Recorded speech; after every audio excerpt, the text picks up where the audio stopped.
Bonjour à tous, je vous invite à vous abonner à cette chaîne, à aimer, à partager, à commenter ces vidéos, c'est très important. C'est une manière de nous soutenir. Merci à vous tous. Allez, Emmanuel Macron l'a avoué quelques heures avant le 49.3 d'Elisabeth Borne. Souvenez-vous, c'est passé un peu à l'as dans les grands médias sur la réforme des retraites. Il a évoqué, Emmanuel Macron, les risques financiers trop grands en mettant en garde contre un risque, écoutez bien, de faillite en cas de non-adoption du texte de la réforme des retraites. Alors, on parle avec l'économiste Philippe Murer, auteur du livre Sortir du capitalisme du désastre, et Alain Falinto, entrepreneur, conseiller économique, qui sont mes invités ce matin pour cette nouvelle table ronde. Ils vont nous expliquer en quoi la France est tenue par les marchés financiers et comment, je vous le disais, comment cela impacte directement la politique d'Emmanuel Macron. Et on va en parler. Bonjour messieurs. Bonjour. Alors merci à vous, Philippe Murer et Alain Falinto, d'être là.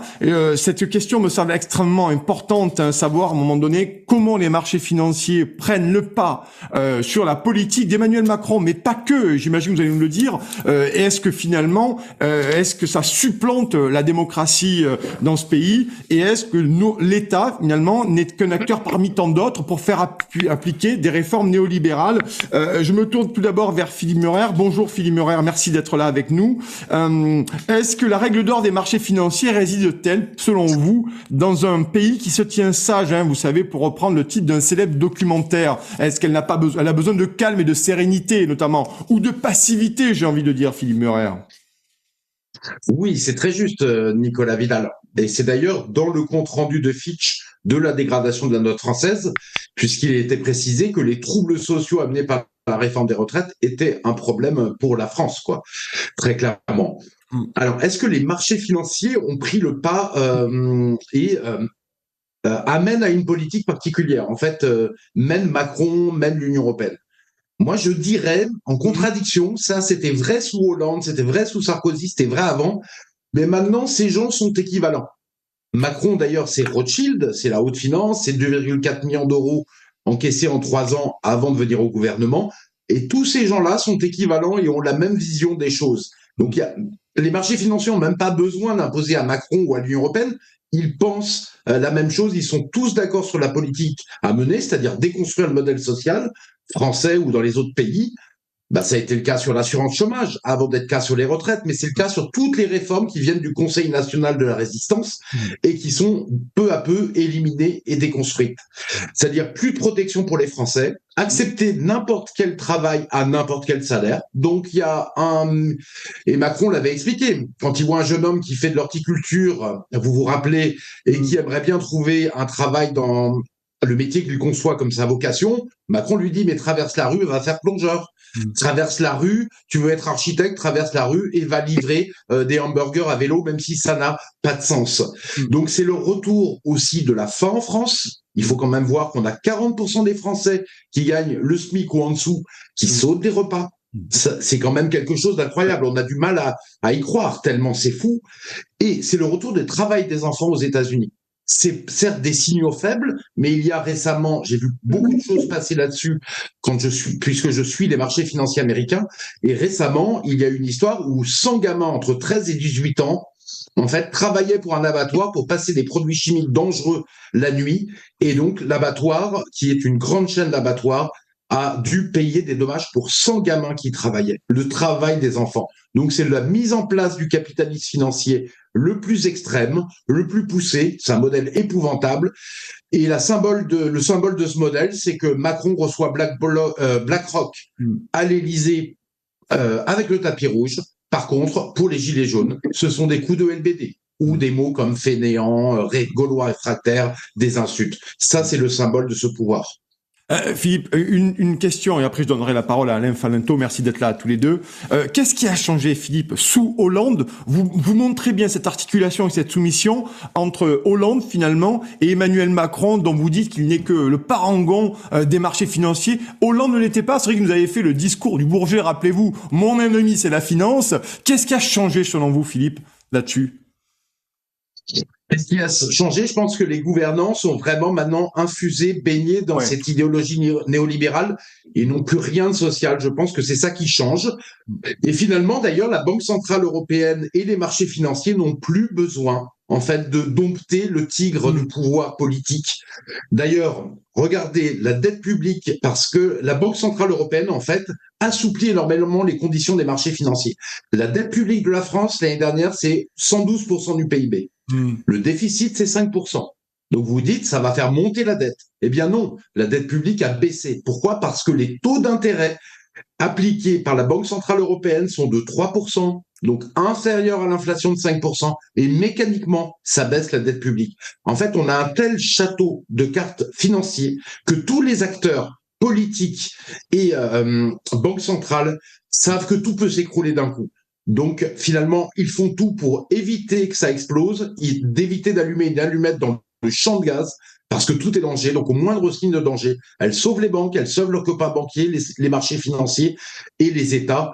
Ça montre une chose, c'est que la dette publique, le problème de la dette publique est un mirage. Quand François Fillon, en 2012, nous disait « La France est au bord de la faillite », la dette de la France a doublé, elle n'est pas en faillite, 11 ans plus tard. Donc, c'est un mirage pour faire en sorte que les peuples se tiennent sages, finalement acceptent les réformes sociales. On nous mène par le bout du nez. Effectivement, il ne faut pas faire de dette publique, c'est pas une bonne chose d'en faire, mais fondamentalement, ce qui importe le plus, c'est que le pays produise quelque chose. Et bien sûr, on le sait, le problème de la France et de l'Occident en général, c'est qu'on produit plus grand-chose.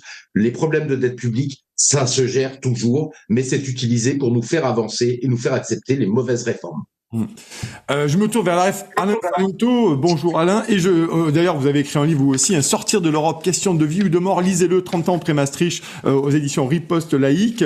Alain, là-dessus, vous partagez l'avis de Philippe Murer. Finalement, Emmanuel Macron n'est plus que le parangon des marchés financiers ou l'assureur des marchés financiers, à la différence de François Hollande ou des présidents qui ont précédé. Pour vous, il y a eu ce renversement, selon vous?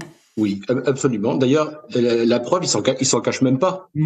La vraie différence entre Macron et ses prédécesseurs et son gouvernement, c'est qu'ils se cachent même pas de la collusion totale qu'il y a entre eux et les milieux financiers. Alors, si vous voulez une preuve, vous regardez cette réponse surréaliste que Bruno Le Maire a faite devant l'Assemblée nationale, dont on parle pas dans les médias de grand chemin à propos des obligations indexées sur l'inflation. Alors, un député, il y a eu une question, un député a demandé comment se fait-il que le gouvernement emprunte avec un outil qui est normalement réservé aux pays en voie de développement, quoi. On utilise ce genre d'obligation quand on n'a pas de monnaie crédible.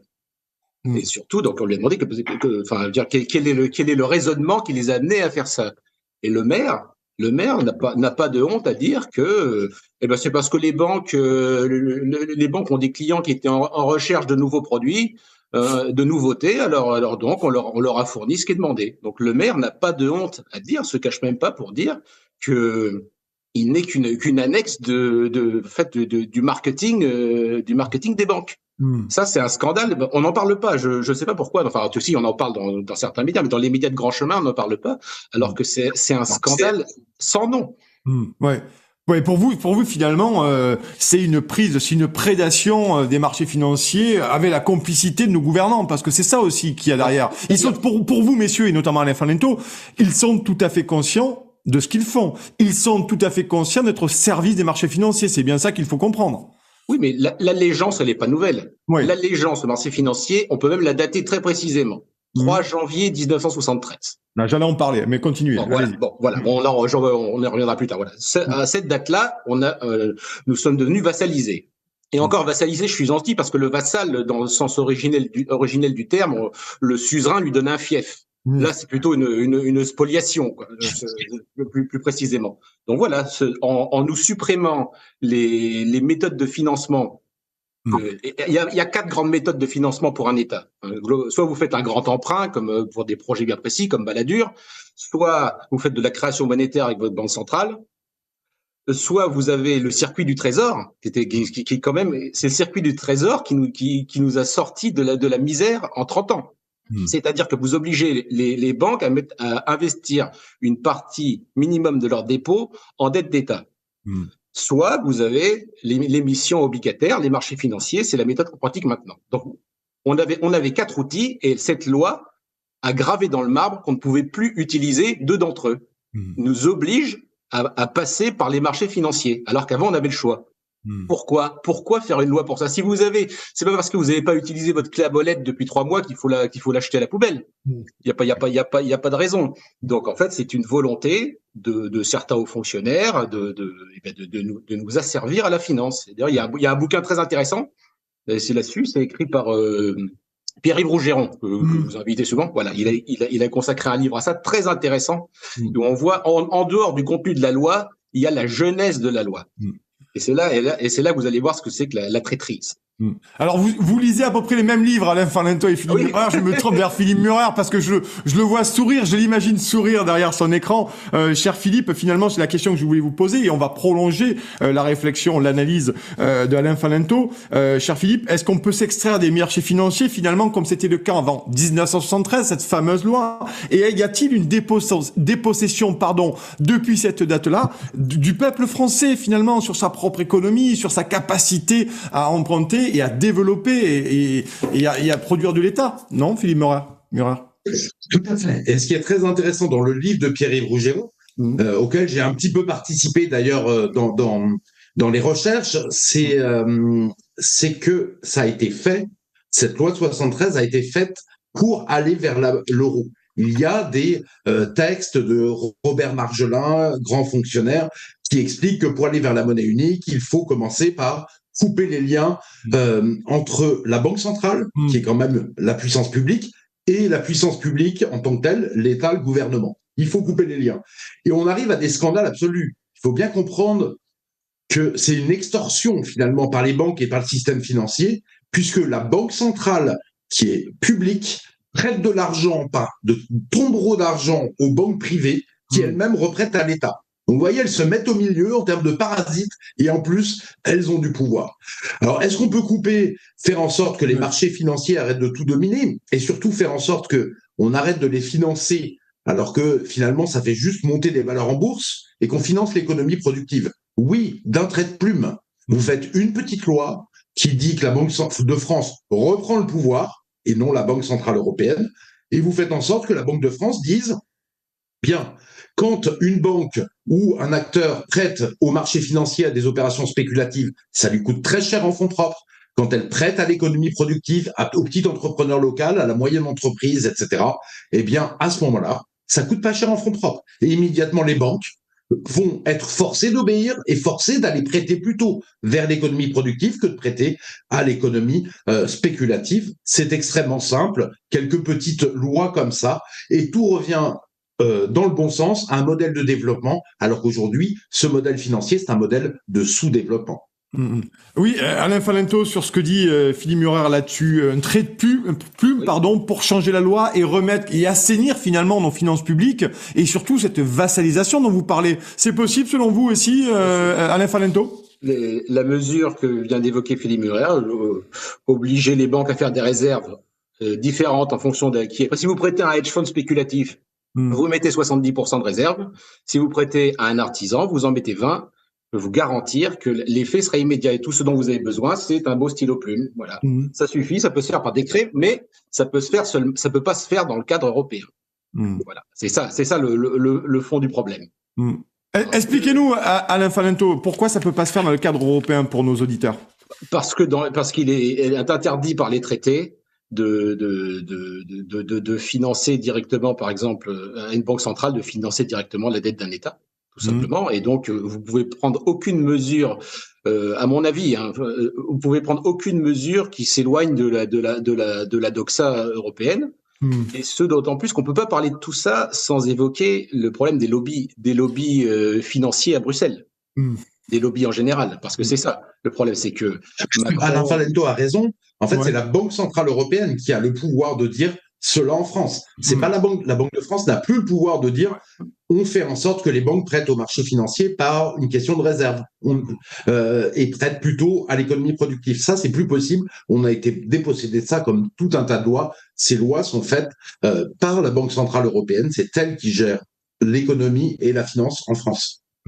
Donc oui, donc finalement, si je vous entends et si je vous comprends tous les deux, notre banque centrale, la Banque de France, finalement, n'a plus aucun pouvoir. Pourtant, j'ai quand même l'impression, messieurs, que le gouverneur de la Banque de France, on le voit chaque 3 matins chez France Inter, chez Europe 1, nous expliquer que l'inflation, la croissance, le machin, c'est quoi? C'est de la com pour vous, Alain Falento, la présence permanente du gouverneur de la Banque de France? Bah, oui, c'est normal qu'il essaye. Enfin, quand même, il est quand même présent au bord de la BCE, mais c'est vrai que Oui. il a plus de pouvoir. C'est plus la France n'a plus de politique monétaire.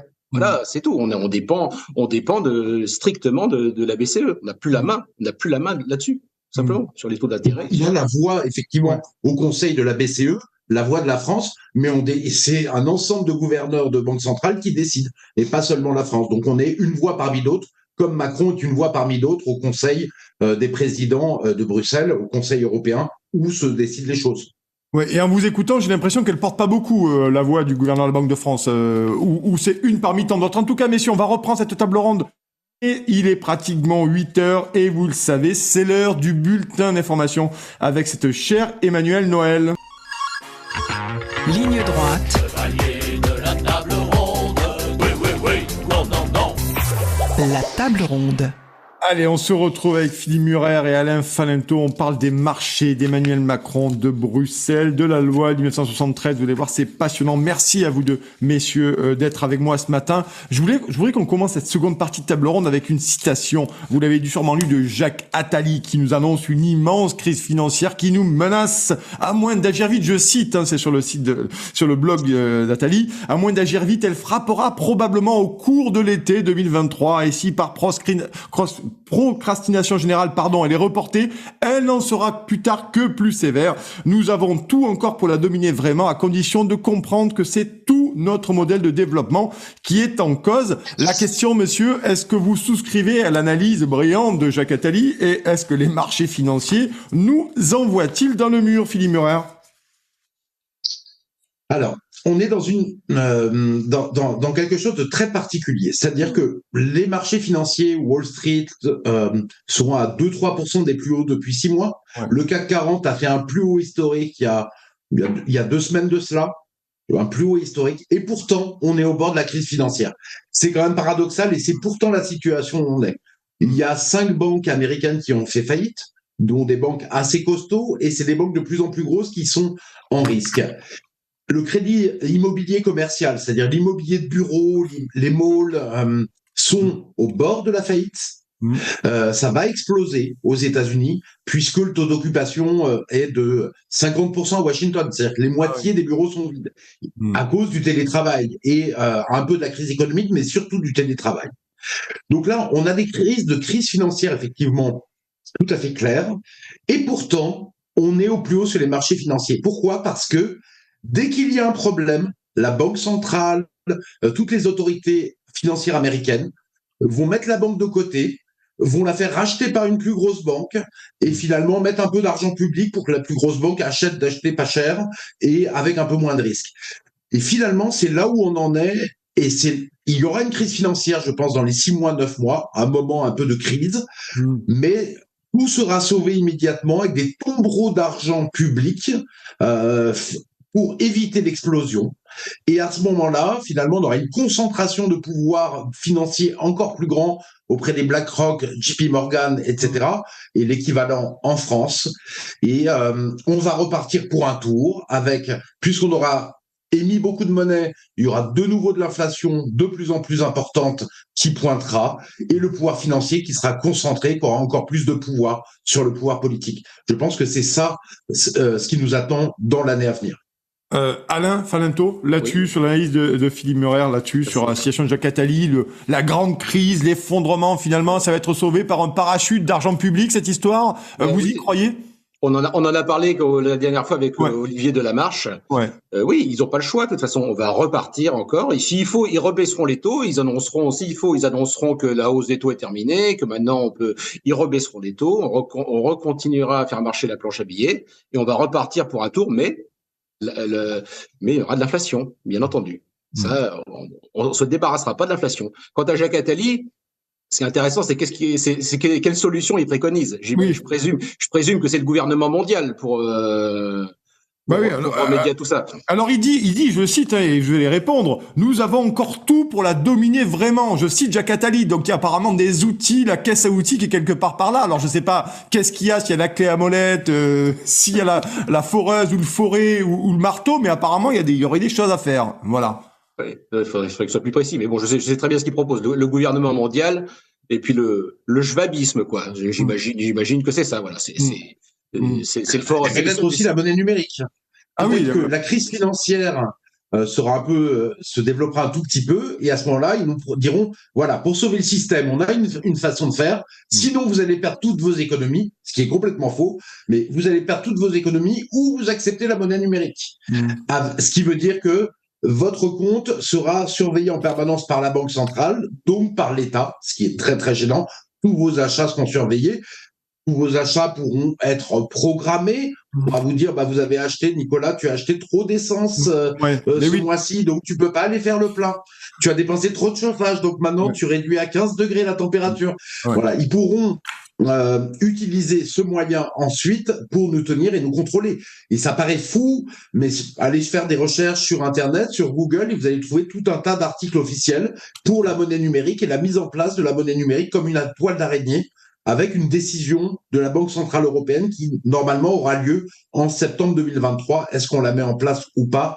Mais bon, c'est une fausse question, c'est une fausse indécision. Tout le monde voit bien qu'ils veulent absolument la mettre en place. Alors, il y a une question de fond qui se pose au fur et à mesure des émissions que je fais avec les uns et les autres et qu'on fait sur cette antenne et sur nos autres médias, finalement, c'est qu'on a quand même l'impression, messieurs, qu'il y a un choix clair qui a été fait entre le peuple et les marchés financiers. Et j'ai quand même l'impression que le peuple n'est jamais dans l'équation. Je reçois encore une notification sur mon portable qui est devant moi, notamment sur le prix de l'essence, sur le prix des carburants, parce que qui paye à la fin, ce sont les Français, et qui souffre à la fin. Philippe, vous avez rappelé effectivement ces gens qui sont au SMIC, qui, pour 42% d'entre eux, sautent des repas. Aujourd'hui, c'est un véritable problème. Alain Falinto, est-ce qu'on peut, à un moment donné, est-ce que les Français ont la main pour faire la main concrètement, mais est-ce qu'on peut pas, à un moment donné, penser que les Français les plus modestes et les classes moyennes qui sont en train de sombrer petit à petit dans le déclassement pourraient à un moment donné, réagir avec beaucoup de virulence là-dessus, parce que c'est toujours les Français finalement qui sont les pourvoyeurs de crédit de cet argent. Oui, alors c'est aussi les Français qui ont réélu Emmanuel Macron. Oui. Pas oublier ça. Oui, la seule question, c'est quel est le point de rupture de la population? Où se situe le point de rupture de la population? Alors là, cette année, par exemple, donc on va dévaloriser le peu qu'il leur restait, c'est-à-dire leur patrimoine immobilier, avec les diagnostics énergétiques. Donc vous avez des gens qui vont se retrouver avec une maison d'une valeur négative. Donc voilà. Est-ce que ça va suffire? Ça concerne à peu près un tiers des logements en France. C'est-à-dire toutes les maisons qui sont dans les villages sont catégorie G. Donc voilà. Donc le seule chose qui restait aux gens, c'est-à-dire la possession de leur logement, on va leur expliquer que maintenant, soit ils pourront pas le vendre, ou soit la valeur sera négative. Est-ce que ça va suffire? Est-ce qu'une inflation de 6% par an suffira à déclencher à atteindre ce point de rupture? C'est juste ça la question. Oui, parce que c'est une vraie question de fond, concrètement, là, parce que ce sont les Français qui sont les premières victimes, et les victimes, je veux dire, expiatoires des marchés financiers. Philippe Morel, je tourne vers vous, mais Philippe, finalement, j'ai quand même l'impression que les États, et vous allez me le dire, si vous êtes d'accord avec moi, du moins c'est mon analyse, les États, on a eu l'impression qu'ils ont dû gérer les ravages de la mondialisation avec des airbags, finalement, des parachutes, et aujourd'hui, on a quand même l'impression qu'il y a un retournement de situation et que ça devient de plus en plus dur. Vous avez fait allusion à la réforme de l'assurance chômage, la réforme des retraites. On a quand même l'impression aujourd'hui que tous les outils du néolibéralisme le plus fou, finalement, sont en train de tomber sur la tête des Français pour 90% d'entre eux, hormis les super puissants et les super riches. Et finalement, est-ce qu'il n'y a pas ce renversement-là aussi? Est-ce que l'État est en train de dire, bon, maintenant, ça suffit? Je pense pas qu'il va changer de direction, l'État. Non. Ils sont toujours avec les plus riches, mais pour une raison très simple. C'est pas du complotisme, mais il y avait un sommet qui s'appelait le Global Citizen Summit. C'est-à-dire le sommet du citoyen global, donc mondial. Et qui y avait à ce sommet? Il y avait les plus grandes entreprises financières, les plus grandes multinationales, et Ursula von der Leyen, qui fait partie du board d'ailleurs, Emmanuel Macron, Trudeau, etc. Ces gens discutent uniquement entre eux, et donc ils infusent entre eux en termes d'idées, en termes de pensée, etc. Et de l'autre côté, quand Macron va discuter avec les Français, bah, il se reçoit des volets de bois vert, quoi, finalement. Et fondamentalement, de toute manière, c'est évident, on voit la bourse, le CAC 40 qui est au plus haut, alors qu'on est en crise, pendant que les Français sont dans la rue, ils disent j'en peux plus, on n'arrive plus à manger. Donc ça explique bien ce grand écart qui est fait entre d'un côté une classe financière qui s'enrichit sans cause, fondamentalement, et une classe qui travaille, qui est en train de s'appauvrir et en train de claquer, quoi. Et donc Macron continuera là-dedans jusqu'à ce que le peuple dise stop, soit par un processus de révolution, d'insurrection, soit par un processus, ce qui est franchement préférable, où un parti politique qui veut remettre ça en cause arrive au pouvoir. Ce qui est très compliqué, c'est que les médias qui appartiennent aux milliardaires, donc l'essentiel des médias français, font en sorte qu'il n'y ait que des oppositions peu dangereuses, comme LFI, comme le RN, qui vont pas remettre tout ça en cause, effectivement, qui puissent être pour le moment en compétition pour gagner les prochaines élections, même pour y participer. Oui, je prononce ma question et après je donnerai la parole à Alain Falinto. Finalement, on a quand même l'impression, avec Emmanuel Macron, je le répète, cette réforme de l'assurance chômage, la réforme des retraites et tout ce qui s'ensuit, la casse du code du travail qui va se poursuivre, bien entendu, l'ubérisation de l'emploi, vous le saviez mieux que moi, Philippe, sur ces questions-là. Concrètement, aujourd'hui, on dit qu'il y a de moins en moins de chômage, ce qui est faux, parce que la seule prise en compte, c'est la catégorie A, et finalement, on voit qu'il y a des auto-entrepreneurs par centaines de milliers qui gagnent 400 euros par mois. Pardon, j'étais remonté un peu avant, je suis désolé. Veuillez m'excuser, cher auditeur. Finalement, pour être plus sérieux, on a quand même l'impression que c'est la fin de l'amortisseur social et que là, on est en train maintenant de rentrer encore plus dans le plus dur de la prédation des marchés financiers sur une grande partie de la population, avec des mesures antisociales poussées à l'extrême. C'est dans ce sens-là que j'en parle, Philippe. Ah oui, tout à fait. Et Macron a baissé. En fait, son œuvre, ça a été, il a enlevé l'impôt sur la fortune, donc sur une partie, tout ce qui est fortune mobilière, c'est-à-dire les actions, les obligations, la fortune financière. Il a baissé l'impôt sur les bénéfices des entreprises, et même pour les plus grandes qui font beaucoup d'impôts. Il a baissé l'impôt sur les plus-values, baissé l'exit tax, et en fait, d'un autre côté, il détruit le droit du travail. Assurance chômage, droit du travail qui est refaçonné pour être moins protecteur, des choses pour passer du salariat à l'auto-entrepreneur, donc complètement précaire, la réforme des retraites, et il va continuer ainsi. Et c'est vraiment symbolisé par le fait que la bourse fait la fête, elle fait des records historiques pendant que le français n'arrive plus à manger. Donc on est vraiment dans un féodalisme financier, asservissement des Français complet aux puissances financières, et c'est extrêmement inquiétant. Alain Falinto, j'ai envie de vous faire réagir là-dessus sur une déclaration de notre cher Gabriel Attal National et de son homologue Éric Dupond-Moretti qui veulent frapper d'indignité civique les gens qui font de la fraude fiscale à haute dose, finalement les grands groupes, et il serait interdit de voter. On se moque pas un peu de nous là ?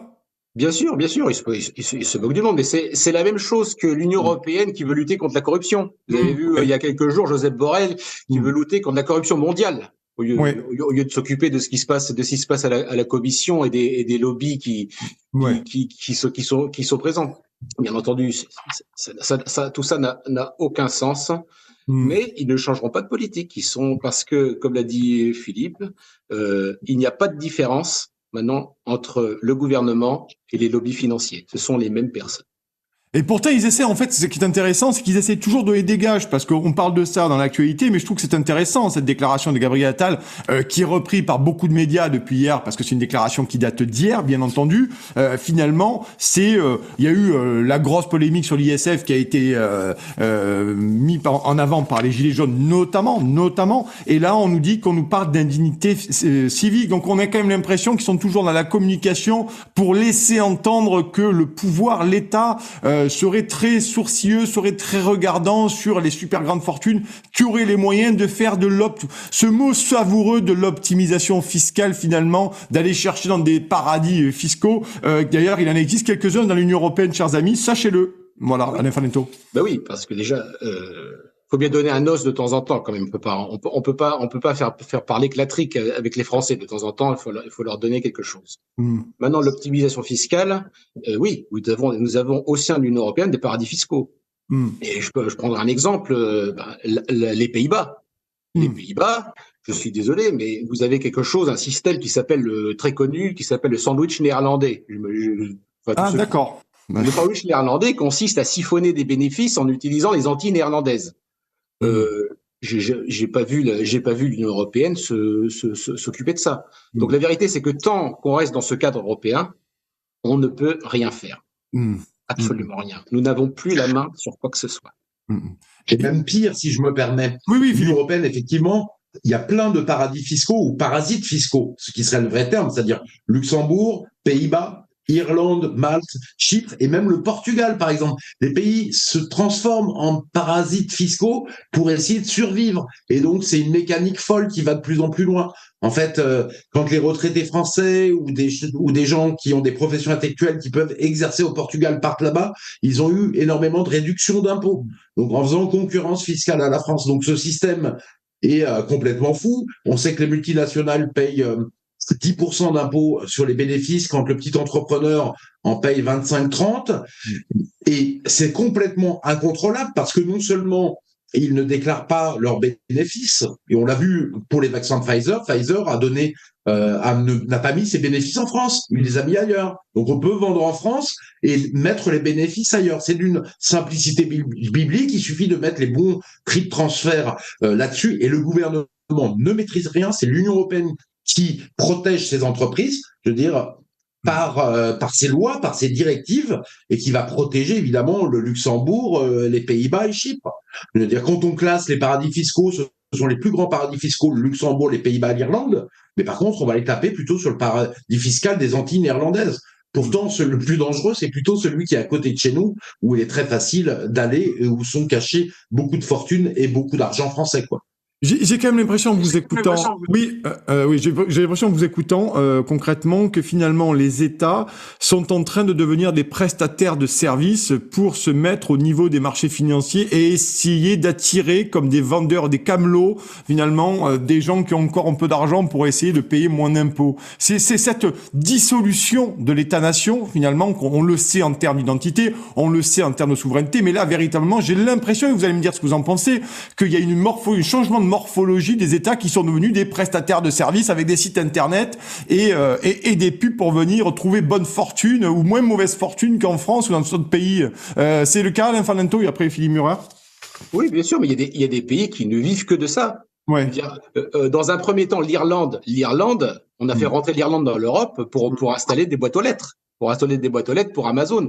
Vous avez, maintenant l'Angleterre n'est plus dans l'Union européenne, mais Gibraltar, qu'est-ce que c'est que Gibraltar? Si ce n'est un paradis fiscal pour tous les sites de paris en ligne. Et maintenant, les pays du Sud, les pays du Sud, ils sont en difficulté financière. Donc, la seule solution, eux qui peuvent pas rebâtir une industrie ou quoi que ce soit parce qu'ils sont dans l'euro, eh bien, qu'est-ce qu'ils font? Eh bien, ils font des forfaits fiscaux, comme le font les Suisses. Donc, il y a une concurrence fiscale acharnée entre les différents pays européens. Alain Falinto, une question avant d'aller voir Philippe Murer. Comment on perçoit ça depuis l'Allemagne? Parce que vous êtes en Allemagne. Comment on perçoit aujourd'hui la situation de la France en Allemagne concrètement aujourd'hui? Qu'est-ce qui se dit dans les médias allemands?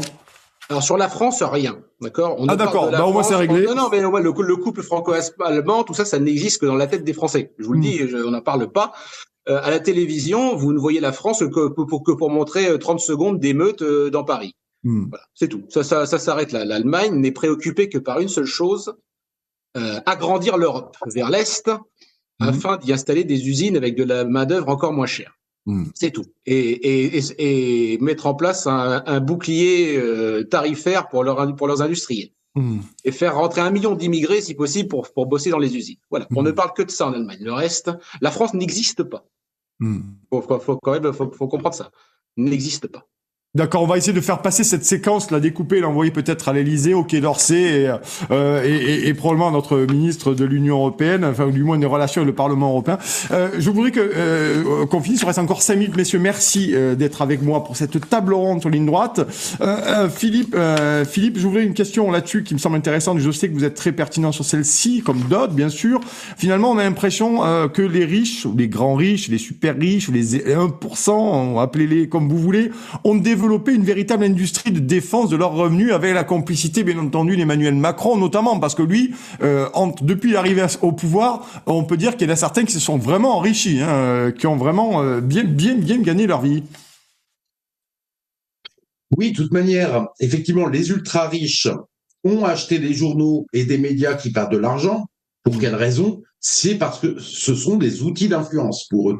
Ce sont des outils de protection, en fait, tout simplement. Avant l'influence, c'est la protection. Si un gouvernement s'attaque à Xavier Niel, il doit s'attendre à avoir des articles de journaux pas très sympathiques à son égard dans le monde. Si on s'attaque à Bernard Arnault, ça sera le Parisien ou les Échos. Donc, c'est un outil de protection pour eux. Et en plus, c'est un outil d'influence. Et on sait que Emmanuel Macron a rencontré Bernard Arnault, Xavier Niel, qui ont lancé en fait le candidat Macron comme une balle de lessive. Un baril de lessive, pardon, pour la présidentielle, en leur prêtant toutes les unes des journaux et en faisant un candidat marketing admiré par tous les médias. Oui. Et finalement, ils détiennent les médias, ils détiennent le pouvoir économique, ils détiennent une partie du pouvoir politique en désignant d'une certaine façon Emmanuel Macron pour être leur homme au pouvoir. Emmanuel Todt dit « c'est très dangereux, ces gens-là sont dans un hubris dingue ». C'est-à-dire qu'ils ont un délire de toute puissance parce qu'ils ont mis leur homme au pouvoir à l'état direct et plus un représentant. Et à ce moment-là, effectivement, c'est extrêmement dangereux pour la population française parce qu'ils auront, comme disait Emmanuel Todt, la tête comme un chou-fleur et ils vont tout se permettre. Ils vont tout se permettre parce qu'ils ont tous les leviers de pouvoir, effectivement. Alain Failletot, il nous reste encore 2 minutes. Je vais vous laisser le mot de la fin là-dessus. Finalement, on a quand même l'impression que c'est une fuite en avant. Philippe Murer a parlé de la dégradation de notre Fitch. C'est important, suite aux mouvements sociaux et non pas la réforme des retraites.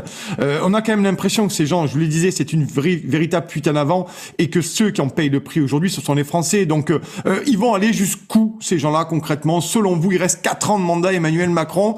Est-ce que vraiment, il a les moyens de finir ça tranquillement et en continuant des réformes d'ailleurs qu'il ne pourra peut-être pas faire puisqu'il n'a qu'une majorité relative même s'il semble défend Emmanuel Macron?